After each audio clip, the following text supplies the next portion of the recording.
Yo, what's going on, everybody out there? Welcome back to part 11 and part 4 of the C's of my CD Shelf by Shelf Hip Hop Collection overview. Yeah, I think that's right. I think this is part 11 and part 4 of the C's. I think that's right. I know it's been a minute, but yeah, what can I say, man? Summers are busy, so let's get right back into this final part of the C's, so then we can move on to the D's. But I think we left off with some Craig Mack, and now we're into some C-Ray Walls. Ravi Pops, this was the first album that he did on Def Jux. It's actually one of 2 albums that he did on there. I know my man Fourth Pyramid from Canada actually was involved in this. I think he did some vocals, he did some production on here. Actually produced the song The Lineup on this album here, which has like a bunch of cats on. It's got MF Doom, Wordsworth on there, Thurston Howell the Third's on there, a few other cats and stuff. I think Breeze Bruin's on there too. I think he's on that. Good track though, produced by Fourth Pyramid. Good album. I like C-Ray Walls is kind of like a hit miss artist with me. I really like his Def Jux stuff though that he put out. And yeah, that was the album from 2003. And then he dropped Year of the Beast in 2005, also on Def Jux. A little different production on here and stuff. Some really great tracks on here. First Words Worse is a dope track with LP. I think LP produced it too. I'm not 100% sure, but good track. Really great album. And so the double disc, it actually comes with the DVD, live DVD and stuff. Pretty cool. And then the last for the C-Ray Walls stuff I have, and I know he has so many albums. I know he put out like 10 albums in a row that are just CDR releases and stuff, which is kind of annoying because I'm not really into buying those on purpose. But yeah, this is 1975 Return of the Beast. This one came out, I believe, in 2006 or 7, something. I can't even remember. This one's pretty good. It's a decent album. It's all right. But yeah, love the artwork though. Artwork's awesome. It's been a minute since I've listened to that one. Then we got The Creators. The Weight production crew. I can't remember. I think these guys are from the UK. I actually can't remember where the production team's from, but got to look at this MC lineup on here, man. Look at the Elda Sensei, Evidence. And of course, we got our Science on there. Just goes on and on and on and on. Lots of cats on here. Lots of interludes, but there's a lot of tracks on here too and stuff. But look at that right there. Really dope producer album. Highly recommend that. Then we got Crime Apple's Metarelta, however you pronounce it. Short, a lot of people's, Crime Apple's album. No, this is, it's kind of a shame that albums have become, where the norm has become, 20-minute albums. It's ridiculous, but this is really dope though. I just wish it was longer. This is the reissue, I believe, but, yeah, good stuff though. Oh, there's so many of these digipacks and stuff. Some more Crime Apple here with Verdity. I don't even know how to pronounce this either. I can never pronounce these things. Actually, almost all of his albums I cannot pronounce. It's ridiculous, but there it is.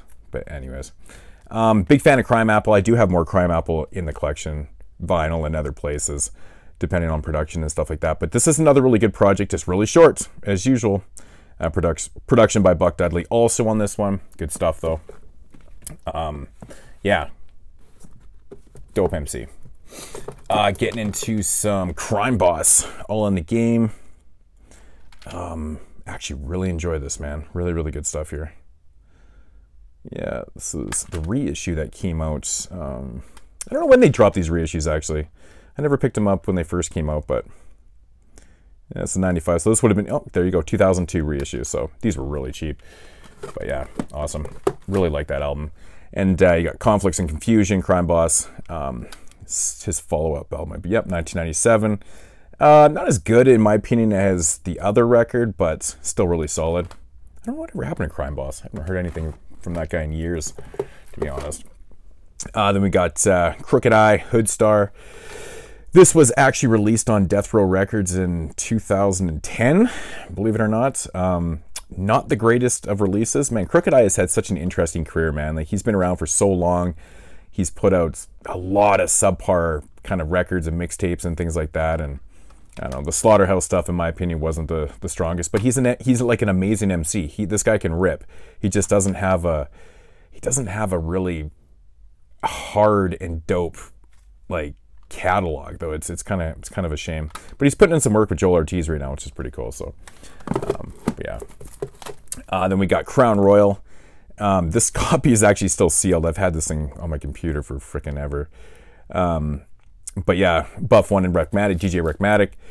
Actually a really dope record. As you can see, I have not listened to this. I think the last time I did myself, this thing was still sealed too. So it's kind of crazy, but actually really enjoy this, man. Got some features on there. A lot of good features, actually. Got some One Below on there. It's pretty dope. So cool record, though. I enjoy that. Then we got Crucial Conflict. The final tick was kind of... who put this? Was this Palace Records that put the... Yeah, it was Palace Records. Kind of the answer to Bone Thugs and Harmony, essentially. Bone was so big in the mid-90s, and he got Crucial Conflict coming out of the woodworks here in 1996 with Hey and Desperado and shit like that. And yeah, they were basically just... they were a rip-off of Bone Thugs and Harmony. Actually really enjoyed this album, though. I really did. I won't front. I really enjoyed that. Hey's a dope track. Then we got Crew, the Dirty 30. Awesome record, man. I'm so happy that these guys are getting mad love from like Chopped Hearing Records and putting out their demos and shit. All that stuff will be in the Chopped Hearing Records. I do have the latest Crew records or releases and stuff also. This is an interesting album. It's got so many tracks on it. What has it got? Like 30 tracks, of course, the Dirty 30. A lot of filler, like kind of interludes and stuff like that. But it's a really dope record, man. When you come to a really sick track on here, it's dope. So, getting into the CunninLynguists, their first album, We'll Rap for Food. This was No and Deacon, the villain. When they first started the group, it was just the two of them. Actually, well, of course, No is the producer from CunninLynguists. He produces probably 98% of all the beats that are involved with the group. But he actually raps on this album, and it's funny because I think on the inlay it even says that all his lyrics were ghostwritten by somebody. It's kind of funny. Yeah, so you got Mr. SOS on this record, who became actually the third member of the group for the next record. But We'll Rap for Food, fucking dope album, man. Really love this album a lot. Good shit. Awesome, great debut from the CunninLynguists, who really need to drop something new. Then we got Southern Underground, of course, No, Deacon, and then Mr. SOS. He joined the group for this album. Amazing album. Okay, so Domingo produced a track on there. It even tells you, and RJD2 produced one. Yeah, but for the most part, No does produce everything. So, but yeah, you got Seasons, the classic Seasons track, which, that's right, was produced by RJD2. Featuring my favorite MC of all time, Master Ace. Incredible record, Southern Underground. Love it. Amazing stuff. And then we got Sloppy Seconds 2. I've never been able to find Sloppy Seconds 1. It's like it's so hard to find. It's super expensive if you ever do find a copy, but I think it's very limited and shit. But this is a mixtape right here, so pretty cool stuff. Then we got the CunninLynguists, Piece of Strange. Actually, I should have noted that on Sloppy Seconds, Mr. SOS was actually he had left the group at that point, and then we got Naughty. He joined the group, and then this is the first full-length album with Naughty, Deacon, and No. And it's incredible. It's a really incredible concept record, and just amazing lyrics, amazing beats and stuff. It's got such a great vibe to it. Classic shit, in my opinion, man. The CunninLynguists are such an underrated group. It's ridiculous. They have put out so much good material, and I never really hear anybody talk about them. It's crazy. Dirty Acres. Oh, man, the vibe on this record is incredible, man. It's so incredible from top to bottom. Like, just, oh, man. It's just hard to explain. You gotta listen to it. It's one thing I do like about the CunninLynguists. They do change up their sound a little bit. You know, it's still cunning, but this one right here is just another. It really did feel like a Southern album. It was cool, man. It was cool. Maybe the lyrics on this, but awesome album. Really, really good stuff. Then we got Honorology, which was the next project, which was fantastic also. Yeah, you can never go wrong with these guys, man. You really can't. So, really good record. And then they put out a series of, I guess what you call mixtapes. The Strange Journey Volume 1. they play out like albums. They really do. They don't play out like your typical kind of bullshit mixtape over loop beats and shit like that. But there's some really good stuff on here. You got the KKKY remix on there. Mr. SOS, he was back involved with these guys at this point too. He would feature here and there and stuff like that. Look at that, Loop Troop, Rockers, and Hilltop Hoods as features on tracks. It's pretty crazy. Pac FM. But yeah, they really do kind of play out like albums. It's good stuff. They're very enjoyable. All three of these volumes, actually. Here's volume 2. I think it may be the third one. They actually did a track with E40, I believe. It's crazy. But good stuff again. Yeah, there's no CunninLynguists project I don't actually like. Volume 3. Yeah, there's another track produced by RJD2 featuring Master Ace. Interesting. Is this the one? Yeah, A$AP Rock Sadistics on this record. J Live is on here. We got Blue, Psalm 1. Got Soon Be from Zion I. Rest in peace. Yeah, I think one of them. I can't remember. And then we got this album that I can never pronounce. Rose Azuri Naho. I don't know how to pronounce it. I'm just butchering the shit out of this. This is probably, I'd probably even say my least favorite record from CunninLynguists, but it's not saying it's a bad record at all. It's just probably my least favorite one, but this is still really good. Really, really good stuff. I know they got a couple EPs and stuff. I don't actually know if they have physical releases for them, but yeah, I'm still on the hunt for that Sloppy Seconds one. I just need that to mostly complete the collection, I guess. But yeah, so we got Currency, Pilot Talk, the first volume here. Produced, I think, mostly by Ski Beats on here. Yeah, produced by Ski Beats. Yeah, this is really dope, man. The first 2 Pilot Talk records are fucking dope, man. I was really into this Jet Set stuff here when it was dropping, like Trademark and Young Roddy was dope and shit like that. So yeah, this is really good. I still need to actually grab the Young Roddy record. Pilot Talk 2, another dope album cover. Yeah, good shit, man. Good shit. Really, really good stuff. More Ski Beats on there. Then we got the Jet Files Currency. You know, it always sounds like it's going to be. It's actually, I think it's actually an album. I don't think it's actually a collection of shit. I think it's actually supposed to be an album. Just sounds like it's like a collection of songs and shit like that. But it was okay. Not the greatest Currency release. I haven't really been checking for Currency too much lately, but Weekend at Bernie's. Great title. Great title. Yeah, this was solid. This was actually pretty damn solid. A little bit short, but solid. Yeah, so, and then we got the Stoned Immaculates, which again was all right. Not my favorite. First track featuring Whale. I don't like Whale at all, really. But yeah, you got Daz on the track, which is pretty cool. Big Crit. Everything Crit's dope. So that was like, I can't remember when this album came out. It was like 2000. Yep, 2012, that sounds about right. And I kind of didn't really check out anything until this one came out last year. I checked it out because Harry Fraud did the beats and stuff. It's really short, and it's honestly, it's a little bit boring. It's a little bit boring. I think it's called the Director's Cut. Yeah. Currency, Harry Fraud, the Director's Cut. I don't know. He's had better work. It's just, it came off a little bit, a little boring for me. But it was short, so yeah, it is what it is. Yeah. Custom Made, Sidewalk Mind Talk. Man, it's a group I never hear anyone talk about, and they are dope, man. They put out some really good stuff. I thought this was really dope. Of course, they're from Crenshaw. They don't have that typical West Coast sound. I hate using the word typical, but they don't necessarily sound like they're coming from the West Coast, I guess. Maybe a little bit, I guess, but yeah, this is good stuff. The album that got me into him was Original Dynasty. This album right here is really amazing. Love it. It's got some dope beats, got some hard lyrics on here.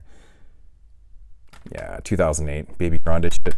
Not really too sure what happened to these cats, man, but yeah, if you get a chance, check out this shit, man. It's really good. It's really good stuff. Then we got Cut Chemist from Jurassic 5. This was a promo copy that I got from when I was doing my radio show back in the day. So I had never actually purchased this one. I never really got much, for all the years I was up there. I did a show for 8 or 9 years, and I really didn't take, or never really got many promo copies at all. This is one of them though.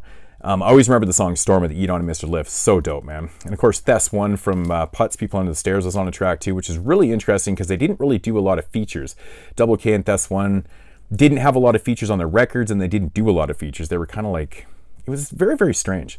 In fact, I think the only features that they ever had on People on the Stairs, I think Mirrors was on the first album, and then they didn't really have any features after. There was a couple features on the first album, but anyways, I digress. Cut Chemist, actually a really dope record, man. Some good instrumentals on here, a couple tracks with, you know, with lyrics and shit. Good stuff though. And then he actually dropped, I think he might actually have more stuff out, but here's Die Cut. This one came out, I believe, was it in 2018? Yep, so this is relatively new. He did another song with Eat On and Mr. Lift, Metal Storm. So good. So good. Really good track. Got some Charlie Tuna on here, of course, that makes complete sense. Biz Marquee, rest in peace to the Biz. Yeah, good stuff, man. Good stuff. I really enjoy Cut Chemist. All right, so getting into a group from Florida, I believe. Correct me if I'm wrong. I think they're from Florida. And they're called Sign. It's pronounced Sign, spelled C-Y-N-E. It's their first album, Time Bean. Yeah, it's not your typical, well, I wouldn't say typical Florida. Florida has many, many sounds, but if you're thinking old school, whenever I think of Florida, I was thinking Miami bass, but no, Florida has many, many sounds now, but this is your kind of typical underground type sound and shit, like, but it's really good. These guys are good beats, man, good lyrics and shit, just really, really solid underground hip hop. This is an album that came out on, was it Mush? Oh, that's musty and delicious. Yeah, 2003. Good shit, man. Good stuff. In fact, these guys have not dropped anything weak. Their second album, Evolution Flight, from Sign. Yeah, so this is in 2005. Another really solid album, man. Fuck America. But, yeah. Good stuff. And they dropped this beauty. Pretty Dark Things by Sign. I actually have this on vinyl too. I love this album. Love this album. This might even be my favorite Sign album. Not 100% sure. I'd have to go through all the albums again, but this is just amazing. 2008. Good stuff. This is a really good one too. Where's the title on it? Starship Utopia. There we go. It doesn't say it on the front, so... or maybe it does. It does say Starship Utopia. Yeah, another really great album. Can't really make out the tracks on this one. Kind of a weird fucking digipack. Good album though. I don't have to keep saying that about these guys. This album right here was, I think it was, this thing was limited. Yeah, Water from Mars. I think it was limited to 1,000 copies in these like little digipack things and stuff. Apparently I got number 679. Awesome record though. Really good stuff. And oh man, these digipacks are so hard to grab out of here. And All My Angles Are Right from Sin. This was their last album, and I believe this came out in like, oh, I can't remember what year. It's been so long since they put out an album. Actually, I'm curious to see what album or what year it actually is. Maybe it says somewhere in here. Does it say anywhere in here? I don't know. I can't remember all the years to everything, but yeah. Probably, from what I remember, I think this one being pretty solid, but probably like maybe one of my least favorite ones, but again, really, really solid. So yeah. And that is going to conclude for the Sin stuff, or for the Sign stuff. Getting into some Cypress Hill here. The debut self-titled record. I mean, what can I say, man? It's just classic material, really. Every time I hear Pigs, man, it brings back the time. it's just so fucking fantastic, man. And the sample on Man in the Pump, come on, man. But Latin Lingo, man, that's my shit. I love the Funky Feel one, Real Estate, man. This album is just ridiculously good. Cypress Hill is amazing. And then we got the classic Black Sunday.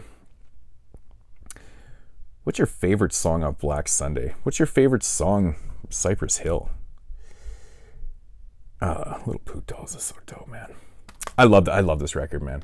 But my favorite Cypress Hill album, and I'm not saying it's the best. I fucking hate when people get that shit confused. It's my favorite album. My personal favorite is Temples of Boom, Cypress Hill 3. From the artwork alone is just amazing, but the whole vibe of this record is so damn dark and aggressive too. It's like slow, aggressive, dark, haunting. It's amazing. Like right from Spark Another Owl to Throw Your Set in the Air, which I love the remix to that song. It's one of my favorite remixes of all time. I wish it was actually on here. Stone Raiders is dope. No Rest for the Wicked, of course. They were going after Cube on that track. I think actually even Strictly Hip Hop, I think they diss. Did they diss House of Pain on that track? I think they do, actually. Lacotes is fucking amazing. Yeah, Boom Biddy Bye Bye. It's just like an amazing record, man. Love it. And then we got the unreleased and revamped. So we got some remixes and stuff on here, which of course Throw Your Hands in the Air is on here.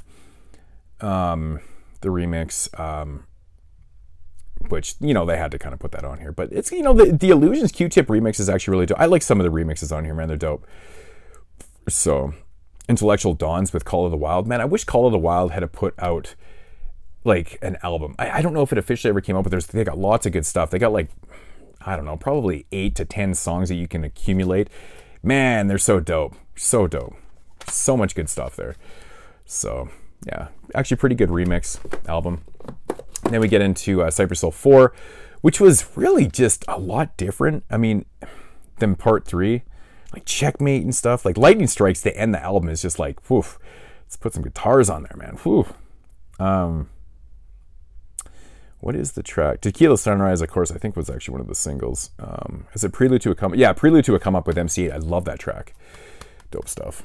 But I still really like that album overall, but I think it's a big step down from part 3, though.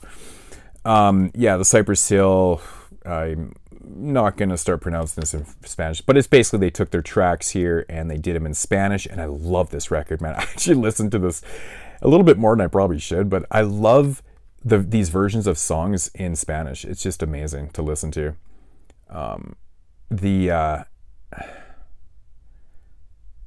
Yeah, man, Illusions in Spanish is interesting. It's crazy. Yeah, so this is where Cypress Hill was, you know, sound was changing, man. It was changing a little bit. You know, they did the rap superstar and then they did the rock superstar thing. I really do like the first half. The guitar, or the, you know, kind of the punk rock or whatever you want to call it. The second side is okay. I don't hate it at all. But I do actually like the first side of the album. Another Victory is really cool too, man. Skull and Bones. Interesting release from Cypress Hill. Then we got Stoned Raiders, which I think that, oh man, I don't even think Muggs is even, I don't think Muggs even produced on this record, to be honest. Man, the sound on this is just ridiculous. Not like the hugest fan of this album, to be honest, but you know, it has its moments, but the sound is just, it just doesn't feel like Cypress Hill to me. Same with this album too, Till Death Do Us Part. Yeah, I don't know, man. Muggs returned back onto this record, and it was just, it felt, this album right here felt so forced to me. It really felt forced. I don't know what was going on with this, but it did feel a little bit forced. That's all I'll say on that one. Then we got Rise Up, which was, I think it was done like years later. It was done like, what, 6 years after the previous record or something like that. Again, not overly the greatest. It does have some good tracks on here. It's got some pretty good features on here, actually. You got some Everlast in there, but Pass the Dutch is cool with Evidence and Alchemist on there. That's pretty cool. Tom Morello, of course, on there. It's okay. But then they really knocked it out the park with this album, man. Elephants on Acid. I love this album. The whole vibe of this is really cool. I know when this album first came out, people were like, man, there's a lot of interludes and shit, but it's like, it's part of the story. It's part of the experience to listen to the record. So if you listen to it from top to bottom, those little interludes add so much to it, man. It's got a very cohesive kind of atmosphere to the record. It really does. It's a dope album. Really, really good stuff. This is the best Cypress Hill album since the 90s, in my opinion. Hands down. And it's also my favorite one too. So Moving into some Czarface, the first album. Of course, this was, I've told the story before, I did order the first, when it first came out, and I fucking never got my copy. I was so pissed. I think it had the pop-up and stuff. I was so pissy about that. I really don't give a shit now, to be honest, but I really do hate digipacks. I just can't really stand them. This is an amazing debut from, you know, 7L and Esoteric, and of course, Inspected Deck here. Look at the features on here, but the beats, everything just hit like a motherfucker on this one. Really, really good first offering from Czarface. Fuck, I hate these fucking things. And then we dropped Every Hero Needs a Villain, which was the second album, which was really dope also. Got my man Large Pro on a track. Got some MF Doom with Cut Bang. I love that track, man. Ari the Rugged Man, the Genius. Man, you like Method Man. What features, right? This is like incredible. Good stuff. Fistful of Pearl, which I felt like was definitely a step down. I felt like 7L Esoteric at this moment was like just pumping out these records so quick, man. Or I mean, 7L Esoteric, Czarface, you know what I mean. This one was still really dope. One thing I do like about Czarface and you know, obviously 7L's producing pretty much everything, but they seem to have different features like on every record too, which is really cool. They got Psycho Les from the Beat Nuts on here. We got some Conway, Blackistan, rest in peace to Blackistan. Fucking still hurts my soul. I love Blackistan, man. Mayhem Lemren, which is one of my favorite modern MCs. But yeah, the album, it wasn't as good as the first two in my opinion. I'm not even sure if these are fully in. I think that's the third one. Then they did the Czarface mashup with MF Doom, which I really enjoyed. I even bought it on vinyl too. And I know a lot of people were kind of disappointed with it, but you know, I think overall it's actually a pretty solid record. And yeah, I got some Vinny Paz on there. Open Might Eagle, which I've never really explored. Open Might Eagle that in depth. So, but I like the record. I think it's pretty good. And then of course you got the Czarface meets Ghostface, which I thought was better than the MF Doom one. Really enjoy this, man. Like Ghostface Killah, man, is one of those rappers that like, he really never seems to falter, man. For how much material that guy's put out, you know, solo wise and with other people, like he's just amazing. He's been pretty quiet as recently, but this was really dope, man. Really dope. Then we got The Odds Are Against Us. Look at that shit right there. I love this. I think I actually reversed this artwork too. Oh yeah, I did. It's yeah, different. I think this is the alternate cover for it, but good stuff.